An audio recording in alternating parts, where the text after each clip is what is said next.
किसान भाइयों नमस्कार। एपी किसान चैनल पर आप सभी किसान भाइयों का स्वागत है। जैसा कि हमारे आसपास बाग स्थापित हैं, ज़्यादा बाग का एरिया बढ़ रहा है और आप जानते हैं कि फरवरी का महीना आ गया है। इस समय बाग में पुष्पन की अवस्था प्रारंभ हो जाती है और अच्छा उत्पादन लेने के लिए कुछ प्रबंध कार्य करना आवश्यक होता है, जिसकी जानकारी हम आज आपको देने की कोशिश कर रहे हैं। और इस बार बारिश अभी हो गई है। इस बारिश से आम के बागवानों को बहुत ही फ़ायदा हुआ है। आम के बागवानों को फ़ायदा ये हुआ है कि पुष्पन अवस्था से पूर्ण एक धुलाई करनी होती है किसानों को पेड़ों की अच्छे तरीके से, जो ईश्वर ने बारिश करके खुद ब खुद धो दिया है, जिससे उम्मीद है कि किसानों को इससे अच्छा फ़ायदा होगा।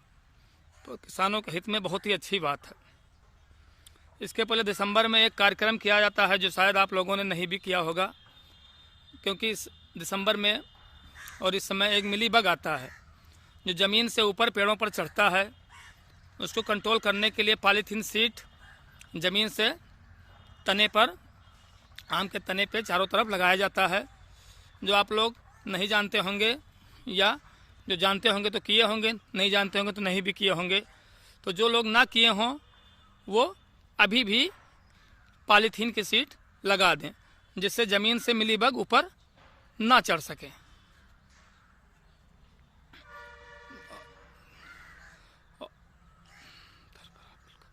और इसी समय एक हल्का कीटनाशक का स्प्रे कर देने से लासा रोग जो आता है, लासा कीड़ा, जो आप लोग देखते हैं कि लासा जैसा पेड़ पे दिखाई देता है, और ये लासा यही जो पाउडरी मिल्ड्यू ऊपर चढ़ के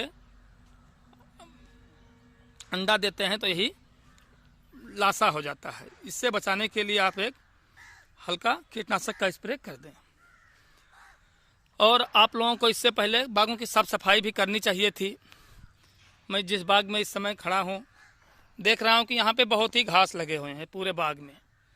इसकी साफ़ सफाई किसानों को पहले करनी चाहिए थी, लेकिन अगर किसान भाई अभी ये यहाँ पे तो नहीं किए हैं, ऐसे जो भी ना किए हों साफ़ सफाई, उनसे निवेदन है कि अगर अब ज़्यादा साफ़ सफाई ना कर सकें तो कम से कम पेड़ के चारों ओर 10 मीटर ना कर सके तो 10 फुट चारों तरफ कम से कम ज़रूर कर दें, निराई गुड़ाई करके।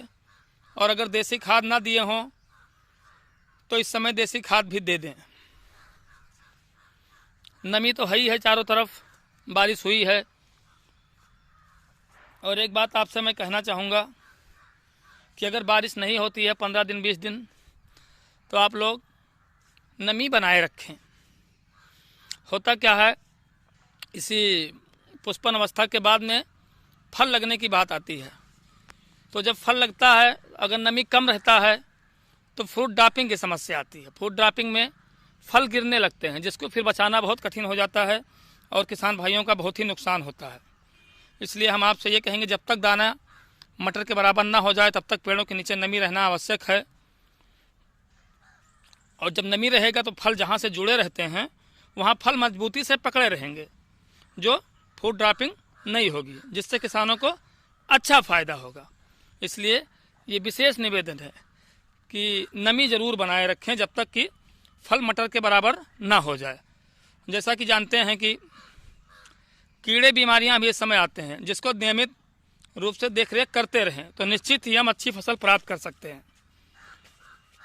जो किसान भाई अच्छा देखरेख करते हैं उनको अच्छा उत्पादन प्राप्त भी होता है। इस समय हम देखते हैं कि मैंगो हापर व पाउडरी मिल्ड्यू ज़्यादातर इस समय आते हैं, जो बोर आने पर उसे चूस लेते हैं और बोर कमज़ोर हो जाता है, गिर जाता है, जिससे उपज व आम नहीं लगता है या लग नहीं पाता है, नुकसान हो जाता है। कभी कभी आप देखते हैं कि बोर में पत्तियों के ऊपर सफ़ेद सफ़ेद पाउडर जैसे दिखाई पड़ते हैं, फफूद होते हैं वो, जिसको पाउडरी मिल्ड्यू कहते हैं। और ये पाउडरी मिल्ड्यू से आम में लग गया तो ये बोर को बहुत ही प्रभावित करते हैं।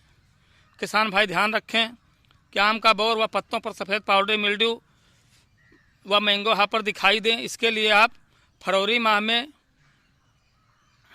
यदि हापर है तो मोनोकोटोफास 0.7 ml से 1 ml पर लीटर व 1 ग्राम इंडियन बायो एनर्जी का बाविस्टीन स्प्रे कर सकते हैं, जिससे इनका कंट्रोल हो सके।